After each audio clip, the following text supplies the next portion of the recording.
Well, let's talk about friendships for a minute. Here's how you know if someone's your friend. A, you can tell them bad news and they'll listen. They won't tell you why, you're stupid and why that bad thing happened to you and how something worse happened to them once and, derail the whole conversation. You can actually tell them bad news and they'll listen. So that's a good thing. And then this is a weirder thing. You can tell them good news and they'll help you celebrate. And that's a really good way of deciding who you should have around you. Because if you have someone around you, something good happens to you and you're kind of afraid to even admit it because, God, something good happened to you. It's like, you let that be known and it'll certainly be taken away. So, you come out and you sort of tell someone half-heartedly that something good happened to you and they give you a whack and then talk about, the great thing that happened to them 3 years ago. Or worse, the great thing that happened to someone that they knew 3 years ago. It's like, go away from that person. They're not helpful to you. And they're not helpful to themselves either. And so you want to surround yourself, you got to think about this. You got to surround yourself with people who want the best for the best part of you. You can hang around with weasels and losers that are trying to pull you down to justify the fact that they're spiraling downhill as well.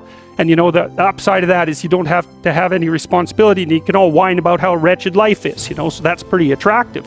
But I would say it's also a bad medium to long-term plan.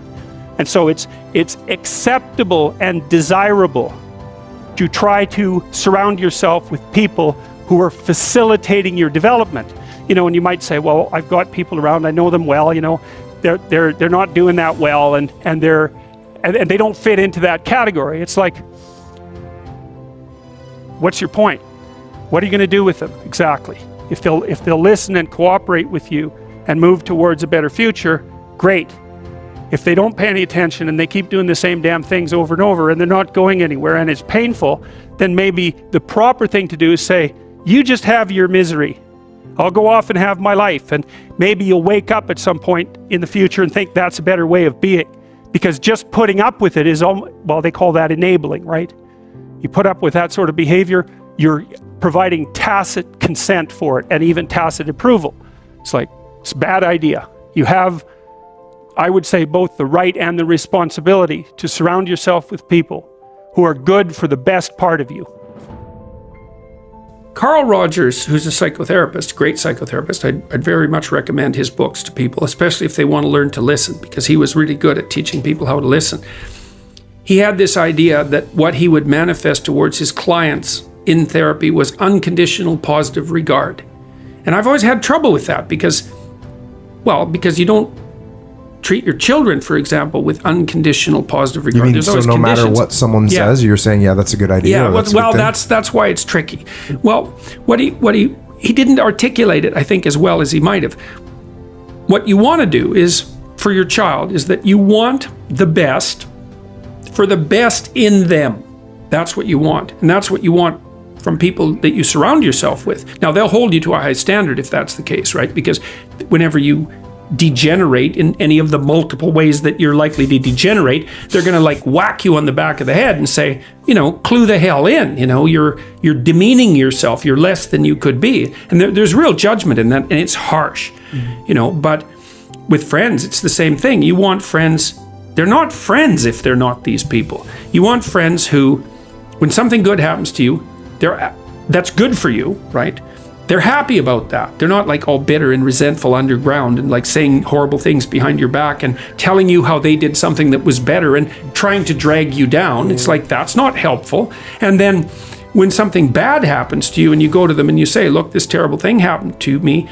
First of all, they don't try to top it with some horrible thing that happened to them because they don't have the patience to listen. And second, they're not secretly gloating about the fact that catastrophe finally befell you. Mm-hmm. It's they're actually hurt by it. And that chapter is an injunction. Is take a look at the people that are around you.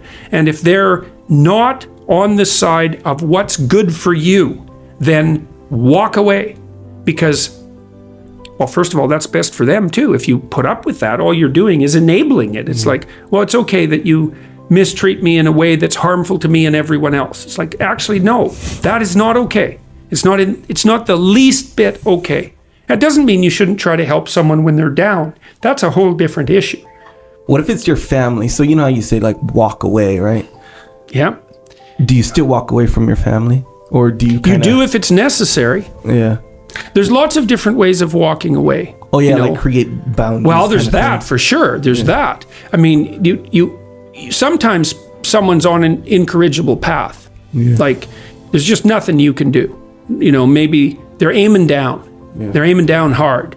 And they're bitter, and everything they do is to produce misery, virtually everything. And you have to detach yourself from that. It's like I always think about it from the perspective of a lifeguard. So if you're training to be a lifeguard, one of the things that you're trained to do is to approach someone who's drowning and panicking. And the way you approach them is you put your foot out between you and them, and you push forward with your hands with your foot out. And you basically tell them if they're flailing about, you say, look, I'm here to help, but you have to calm down. And then if they cling to you, like in panic, you push them away. You think, well, that's pretty damn cruel, because what if they drown? It's like, yeah, what if you both drown? That's like not helpful. You're there to rescue them. They take you down. You're both dead. It's like fail, right? So you say, look, quit panicking. I'll help you out, but I'm not drowning along with you. It's like, well, it's the same with someone in your family. It's like if they're on a downward path and you've done your best, you know, you've made your efforts, and they're not paying attention. They're not changing. They say, yeah, well, I'll quit doing this. Yeah, I'll quit doing this. They tell you the same story over and over and over. It's a downhill path. You don't trust it. At some point, first of all, you stop offering your words. That's do not cast pearls before swine. A very, very harsh statement, right? But what it means is if you're offering words of wisdom to someone in the genuine attempt to help, and they treat that with contempt, then shut up, because you're demeaning your words by throwing them away. You think, well, how do you help someone who's aiming down? Well, sometimes you help them by walking away and saying, look, you're aiming down so hard that I am, despite the fact you're my brother, man, it's like, you know, this is killing me. You're aiming down so hard, I'm not coming along with you. And the reason I'm not is to tell you in no uncertain terms that what you're doing is so terrible that I will even violate our kinship to oppose it.